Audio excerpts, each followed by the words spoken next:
Hello students, welcome back to the channel of Skylight Educators and to the CUT Accountancy MCQ Practice Series 1.0। हमारा target है total 1000 MCQ question solve करना और आज की इस video में डिसोल्यूशन ऑफ पार्टनरशिप फर्म के मैं अगले 10 क्वेश्चंस आप लोगों के लिए सॉल्व करने वाला हूं। तो चलिए शुरू करते हैं हमारे आज के पहले क्वेश्चन से। तो देखिए, so it says unrecorded liabilities were paid on dissolution of the firm is debited to. So अगर कोई भी अनरिकॉर्डेड लाइबिलिटी अराइज होती है और हम उसको पे करते हैं तो it is paid through the realisation account only. So entry for that is realization account debit to realization account debit to cash or to bank. ठीक है, सो ये एंट्री हमारी बनती है। So it is debited to the realisation account. चलिए आगे चलते हैं। So next question says P and Q are partners sharing profits and losses in the ratio of 2:3. After that, they decided to dissolve the firm. On the date of dissolution, there was an unrecorded liability. Again, हमारे पास एक unrecorded liability है कितने की? 10,000 की, विच Q agrees to पे। सो Q एक partner है हमारा और वो एग्री करता है हमारी इस लाइबिलिटी को पे करने के लिए। सो क्यू की ये जो अनरिकॉर्डेड लाइबिलिटी होती है वो बुक्स में डिस्क्लोज नहीं की जाती, यानी लिखी नहीं हुई थी, तो ऑटोमेटिकली वो रियलाइजेशन में क्लोज भी नहीं हुई, लेकिन हम उसकी फिर भी पेमेंट हमें करनी पड़ सकती है। सो अगर हम उसकी पेमेंट करते हैं तो हमने अभी अभी एंट्री देखी है, एंट्री क्या बनती है? एंट्री बनती है realisation account debit to bank. लेकिन अगर हमारे बिहाफ पे ये पैसा हमारा एक पार्टनर देता है तो अब हमारी लाइबिलिटी किसी और को पैसे देने की बजाय पार्टनर को देने की अराइज हो जाती है। So in this case entry क्या बनेगी? Realisation account debit to concerned partners capital account. ठीक है, सो रियलाइजेशन 10,000 एंड कैपिटल 10,000 से क्रेडिट हो जाएगा उस कंसर्न पार्टनर का जिसने भी हमारी लाइबिलिटी हमारे बिहाफ पे की है। चलिए आगे चलते हैं। Okay, so next is X and Y are partners sharing profits and losses in the ratio of 4:1. They decided to dissolve the firm. On the date of dissolution, there was an unrecorded asset of rupees 10,000, which is taken over by X at 8,000.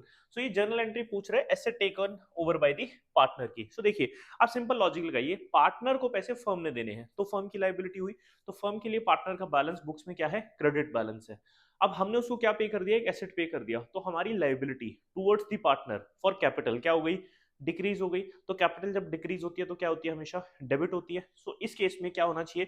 X का जो capital account है वो debit होना चाहिए, जो कि सब में डेबिट है। आफ्टर दैट क्रेडिट किसको होना चाहिए? कौन सा अकाउंट बन रहा है यहाँ पे? Realisation account. सो एंट्री बनती है X capital account debit to realisation and amount is 8,000, जिसपे एसेट टेक ओवर किया गया। So this is the correct answer for this question. चलिए आगे चलेंगे। Okay, so next is A and B are partner sharing profits and losses, again same है। They decided to dissolve the firm. उसके बाद एक creditor है हमारे पास कितने का? 10,000 का, and there was an unrecorded asset of rupees 10,000। So एक क्रेडिटर है जिसको हमने 10,000 देने हैं और हमारे पास एक एसेट भी आता है 10,000 का जो कि अनरिकॉर्डेड है, which was given to the creditor in full settlement. So जब भी ये वर्ड आ जाए ना फुल सेटलमेंट, तो it means there is no journal entry required, क्योंकि हमें इसकी एंट्री अब करने की जरूरत नहीं है। So option number D is the correct answer. अगर ये फुल सेटलमेंट का केस ना होता, मे भी ऐसे क्वेश्चन आगे हो, तो उस केस में बैलेंस पेमेंट या तो लेनी बनती या देनी बनती, डिपेंड करता कि एसेट कितने का है। चलो आगे चलते हैं, शायद हो ऐसा क्वेश्चन आगे जाके। Okay, so in case of dissolution of partnership firm, assets transferred to the realization account at which value? So it is transferred at the book value, whichever is lower. Okay, so ऐसा भी कोई concept नहीं है at the book value, जो भी हमारी book value of the assets है उसी वैल्यू के ऊपर हम लोग उसको रियलाइजेशन अकाउंट में क्लोज कर देंगे। नेक्स्ट चलते हैं, आसान था काफी। Okay, so question number 326 says at the time of dissolution of the firm, if the goodwill appears in the balance sheet, it is transferred to the realization account only. So मैंने आपको बताया था starting में, किसी question में आया था कि अगर गुडविल हमें गिवन हो तो वो हमेशा लाइक अदर एसेट्स ही क्लोज होती है। जैसे हमारे इन्वेंट्री, डेटर्स, मशीनरी सब क्लोज होते हैं रियलाइजेशन के थ्रू, वैसे ही इंटेंजिबल एसेट्स को भी क्लोज किया जाता है। लेकिन रियलाइज सिर्फ और सिर्फ तब करेंगे अगर मेंशन किया है, अगर नहीं मेंशन किया तो नहीं रियलाइज करेंगे, सिर्फ इनटेंजिबल एसेट्स के लिए, याद रखना। टेंजिबल का ऐसा नहीं है, ठीक है। सो क्लोज करेंगे थ्रू दी रियलाइजेशन अकाउंट। चलिए आगे चलते हैं। ओके, सो यहाँ पर हमें ये क्वेश्चन सॉल्व करना है, काफी केस कुछ क्वेश्चंस दिए गए हमें। देखिए, so A and B are partners sharing profits and losses in the ratio of 3:2। They decided to dissolve the firm on the date of dissolution. ये कुछ एसेट्स ही है हमारे पास, कुछ नहीं और। Okay, so book value and realised value हमें यहाँ पर दी गई है। आफ्टर दैट रियलाइजेशन गेन और loss will be. Okay, so ये हमें कैलकुलेट करना है। देखो आपको करना क्या है, आप या तो रियलाइजेशन अकाउंट बनाकर करोगे या बिना बनाए करोगे। देखो, अगर मैं ध्यान से देखूं, ये जो सारे के सारे बैलेंसेस हैं ये रियलाइजेशन अकाउंट में क्या हुए? ये रियलाइजेशन अकाउंट में डेबिट हो गए सभी, ठीक है। सो ये कहां पर पड़े हैं? ये रियलाइजेशन के डेबिट साइड पड़े हैं। और जब रियलाइज होंगे तो एंट्री बनती है cash account debit to realisation. तो यानी कि ये जो बैलेंसेस हैं ये रियलाइजेशन के क्रेडिट साइड में पड़े हैं। अगर अब हमारा क्रेडिट साइड बड़ा आया तो हमारा गेन है, डेबिट साइड बड़ा आया तो हमारा लॉस है। तो अब हम लोग क्या करते हैं, इन सबका एक बार टोटल कर लेते हैं। तो यहां पर हमारा टोटल जो बन रहा है दैट इज 2,54,800। ठीक है, अब इसका टोटल करते हैं एक बार फटाफट से। सो ये आपके पास हो जाएगा 80, 230, 268। चलिए, सब आपको दिखाई दे रहा है कौन सी साइड बड़ी है आपकी, आपकी क्रेडिट साइड बड़ी है ना। सो क्रेडिट साइड किससे बड़ी है आपकी, डेबिट साइड से। तो इट मींस कि आपके पास क्या है, आपके पास गेन है। ठीक, सो यहाँ पर ओके, सो कैलकुलेट ही करना पड़ेगा, एक मिनट डायरेक्ट कर लेते हैं हम लोग यहाँ से।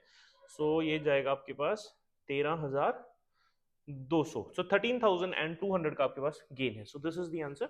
ठीक है, सो आई होप कि आपको समझ आया हो। अगर आपको इसको रियलाइजेशन अकाउंट के थ्रू करना होता तो आप इसको पहले क्या करते, सारे के सारे एसेट्स को यहाँ पर क्लोज करते, फिर उनको यहाँ पर रियलाइज करते, तो ऑटोमेटिकली रियलाइज्ड वैल्यू से ये क्लोज्ड वैल्यू माइनस करते, तो आपका गेन इस तरफ आ रहा होता। चलो, सो आंसर अल्टीमेटली ये रहना था 13,200, 13,200। चलिए आगे चलते हैं। ओके, so देखिए next is if total assets are rupees 120, external liabilities are 70, amount realized from the sale of asset is 95, realization expenses 5,000, the gain or loss will be। so देखो इस पॉइंट में ना एक छोटी सी ट्रिक है, इसको जल्दबाजी में कभी मत सॉल्व करना। देखो इसमें ट्रिक क्या है, या ट्रिक नहीं कहूंगा, हिडन एक पॉइंट है। सो अगर ये आपका रियलाइजेशन अकाउंट है, पहले आप अपने एसेट्स को क्लोज कीजिए। सो एसेट्स कहाँ क्लोज होने चाहिए, डेबिट साइड में 120 से। आफ्टर दैट आपकी एक्सटर्नल लाइबिलिटीज कहाँ क्लोज होनी चाहिए, रियलाइजेशन के क्रेडिट साइड में। ठीक है, इनके लिए जर्नल एंट्रीज पास करते हैं। सो क्योंकि हम लोग एमसीक्यू क्वेश्चंस कर रहे हैं, इसलिए मैं यहाँ रियलाइजेशन अकाउंट भी पूरा नहीं बनाता हूँ और एंट्रीज भी सारी नहीं बोलता हूँ, ताकि टाइम हम अपना सेव कर सकें। ठीक है, मैं अज्यूम करता हूँ कि आपने कॉन्सेप्ट्स किए हुए हैं। अगर आपने कॉन्सेप्ट नहीं किए हुए तो ये सारे के सारे जो क्वेश्चंस आप लोग कर रहे हो ये वेस्ट है आपके लिए। ठीक है, सो ध्यान रखना है। आई अज्यूम कि आपने किया हुआ है पहले ये थोड़ा बहुत। चलिए, so external liability after that amount को रियलाइज किया गया, एसेट्स को रियलाइज करोगे तो यहाँ पर रियलाइजेशन होगा 95,000 पे। आफ्टर दैट आपके पास रियलाइजेशन के एक्सपेंसेस हैं जो कि यहाँ पर पे होंगे debit side, realisation to cash. अब सवाल ये आता है कि आपको एक्सटर्नल लाइबिलिटीज के बारे में नहीं बताया गया कि इनको पे किया या नहीं किया, तो आपने याद रखना है कि इनको हमेशा इनकी बुक वैल्यूज पे ही पे कर दिया जाता है अगर रियलाइजेशन में कोई इन्फॉर्मेशन हमारे पास ना हो। सो ध्यान रखना है कि इस पॉइंट की वजह से आपका आंसर जो है वो डिफर कर सकता है। चलो, सो अब आंसर फाइंड आउट करते हैं फटाफट से हमारा कि कौन सी साइड हमारी बड़ी है और कौन सी साइड छोटी है। सो ऑटोमेटिकली हमारी डेबिट साइड बड़ी लग रही है मुझे। ठीक है, सो ये जाएगा आपका 70 से 70, सो 5 से 5 या 90 30।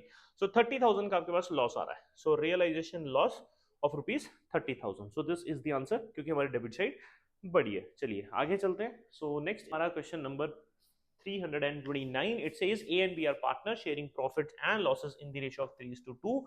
After that they decided to dissolve the firm on the date of dissolution। ये कुछ इन्फॉर्मेशन हमें यहाँ पर दी गई है, which says कैपिटल है बैलेंस हमारे पास 2 लाख रुपीज और 1 लाख पार्टनर्स का। रियलाइजेशन का लॉस दिया गया during there 50,000 rupees and realisation के एक्सपेंसेस हैं amounting to rupees 15,000 were paid by the firm. So ये एक्सपेंसेस किसने पे किए हैं, फर्म ने पे किए हैं। And mister A has to bear the expenses. So ये एक्सपेंस थे किसके, कि मिस्टर ए के एक्सपेंस थे, जो कि पार्टनर के बिहाफ पे कौन पे कर रहा है, फर्म पे कर रहा है। ठीक है, सो चलो अब हमें करना क्या, फाइनल पेमेंट चेक करनी है कि पार्टनर्स को कितनी की गई, और इसके लिए हमें कैपिटल अकाउंट बनाना पड़ेगा। सो इसको थोड़ा सा हम लोग छोटा कर लेते हैं और साइड में कर देते हैं। देखिए, सो जब आप अपना कैपिटल अकाउंट बनाएंगे थोड़ा सा रफ ही रखेंगे, हम इसको बहुत ज्यादा फेयर नहीं करेंगे।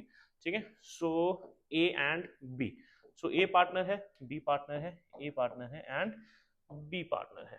ठीक है, सो चलिए देखिए, अब सबसे पहले हम लोगों को क्या करना है, इनकी ओपनिंग जो कैपिटल्स हैं वो लिखते हैं हम लोग यहाँ पे। सो बैलेंस ब्रॉट डाउन यहाँ पर आएगा। ठीक है, सो बैलेंस ब्रॉट डाउन कितना कितना हो गया, ए का है 2 लाख रुपीस और बी का कितना है 1 लाख रुपीस। चलो, आफ्टर दैट आपको बोला गया रिलेशन का लॉस था ड्यूरिंग ईयर 50,000। तो इस केस में एंट्री हमारी जो बननी चाहिए वो क्या है, partners capital account debit to realisation, और इनकी प्रॉफिट शेयरिंग रेशियो 3:2 दी गई थी। तो रियलाइजेशन के लॉस के केस में ये 30,000 से डेबिट होगा और ये डेबिट होगा 20,000 से। डन। इसके बाद आपको बोला जाता है realisation expenses amounting to 15,000 were paid by firm. So firm ने पे किए किसके बिहाफ पे, ए के बिहाफ पे। तो इसकी एंट्री क्या बननी चाहिए, entry is as capital account debit, as capital account debit to cash और टू बैंक। सो ये फर्म की पेमेंट हुई है। ठीक है, सो और किसके बिहाफ पे, ए के बिहाफ पे। सो 15,000। ठीक है, दिस इज द एंट्री। सो 15,000 से ए क्या है, डेबिट। सो ए को डेबिट कितना करेंगे यहाँ पर, 15,000। चलिए आइए फाइनल बैलेंसेस निकालते हैं।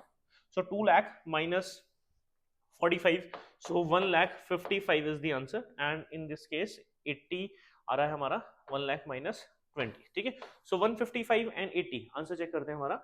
सो answer is option number D. So यहीं पर आ रहा है 155 एंड 80,000 रुपीज। चलिए, सो अब आता है हमारा आज की वीडियो का last question. So let's see, partner decided to dissolve the firm on 31st March 2021 on the date of dissolution. कुछ इन्फॉर्मेशन हमें यहाँ दी गई है, विच इज क्रेडिटर्स जो है वो बैलेंस शीट में है 60,000, प्लांट एंड मशीनरी हमारे पास बैलेंस शीट में है 39,000 पे, और इनकी सेटलमेंट की एक कंडीशन यहाँ दी जाती है, the creditor was paid of by giving them plant and machinery after a discount of 10%, यानी कि प्लांट एंड मशीनरी 10% के डिस्काउंट पे सेटल हो रहा है, और उसके बाद जो भी बचता है उनको पैसा देने के लिए वो किस में दे रहे हैं हम लोग, कैश में पे कर रहे हैं, ठीक है। सो अब हमारे से रियलाइजेशन का गेन या लॉस यहाँ पर पूछा जा रहा है। देखो आपने इसको करना कैसे, टी शेप अकाउंट के थ्रू हम लोग इसको डायरेक्टली करेंगे। सो पहले हम लोग क्या करेंगे, अपने एसेट को क्लोज करेंगे। एसेट को जब हम लोग क्लोज करते हैं, एंट्री बनती है realisation account debit to plant and machinery. So debit side कितना आ जाएगा, 39,000 आ गया। आफ्टर दैट हमें क्रेडिटर्स को क्लोज करना है, एंट्री क्या बनेगी, creditor account debit to realisation, और यहाँ पे कितना क्लोज हो जाएगा, 60,000 हो जाएगा। अब ये जो सेटलमेंट है इसको ध्यान से देखिए। सो हमने कितने के डिस्काउंट पे दिया प्लांट एंड मशीनरी, 10%। सो अब आप देखो कि अगर हमारे पास प्लांट एंड मशीनरी की वैल्यू 39,000 है, सो ये 10% के डिस्काउंट पे गया जो कि है 3900, है ना। सो इसको माइनस कर दोगे आपके पास कितना आ जाएगा, ये आ जाएगा 35,100। सो यानी कि आपने कितना एसेट दिया क्रेडिटर को, 35,100। अब आप चेक कीजिए आपने क्रेडिटर को टोटल पेमेंट कितनी करनी थी, 60,000, जिसमें से वो 35,100 का क्या ले जाता है आपसे, एसेट ले जाता है, रिमेनिंग जो बचेगा वो कैश में लेकर जाएगा, ठीक है। सो हो जाएगा 24,900। सो अब हम लोग जो एंट्री पास करेंगे वो सिर्फ इसी अमाउंट की करेंगे, जिसके लिए जर्नल एंट्री क्या बनेगी, realisation account debit, realisation account debit to cash, ठीक है। ये याद रखना है कि अगर जो क्रेडिटर है वो हमारे से कोई भी एसेट टेक ओवर करता है, तो उस केस में सिर्फ बैलेंस जो कैश की इंफॉर्मेशन है सिर्फ और सिर्फ उसकी जर्नल एंट्री हम लोगों ने करनी है, ठीक है। तो इस केस में हमारा जो कैश है वो कितना है, आ रहा है हमारे पास 24,900 आ रहा है, ठीक है। 24,900 24,900। आइए जरा, सो यहाँ डेबिट साइड कितना आना चाहिए, 24,900। चलो आओ। सो अब आप देखिए नेट में हमारे पास अल्टीमेटली क्या बचता है। सो क्रेडिट साइड है हमारी 60,000, डेबिट साइड चेक करते हैं हमारी कितनी हो जाएगी, यहाँ से 1000 करते हैं 40, 63,900। अब आप चेक करो आपकी कौन सी साइड बढ़ी है, ऑब्वियसली आपकी डेबिट साइड बढ़ी है, तो इट मींस आपको लॉस हो रहा है। कितने का लॉस हुआ हमें यहाँ पर, 3900 रुपीज का लॉस हो जाता है। So answer is point number B. So I hope कि आपको ये समझ आया हो, और ये कॉन्सेप्ट का ध्यान रखिएगा कि जितने पे वो ऐसे टेक ओवर करता है वो रिकॉर्ड नहीं होता, बैलेंस जो हम लोग पे करते हैं हमेशा वो ही रिकॉर्ड किया जाता है। So that's all for today's video. I hope कि ये 10 क्वेश्चंस आपको समझ आए हों। Still in any case if you have any doubt, screen पे मेरा नंबर है, आप डायरेक्टली मुझे मैसेज कर सकते हैं। मैं आपकी जो भी डाउट्स होंगे वॉइस नोट के थ्रू आपको डेफिनेटली हेल्प करूंगा। और इसी तरीके से अगर आप ऐसे और भी क्वेश्चंस प्रैक्टिस करना चाहते हो तो डिस्क्रिप्शन बॉक्स में आपको एक लिंक दिया गया है, उस लिंक पे जाइए और थाउजेंड्स ऑफ क्वेश्चंस वहां पे अवेलेबल है, आप लोग उनको अटेम्प्ट कर सकते हैं। Thank you so much, bye bye, take care.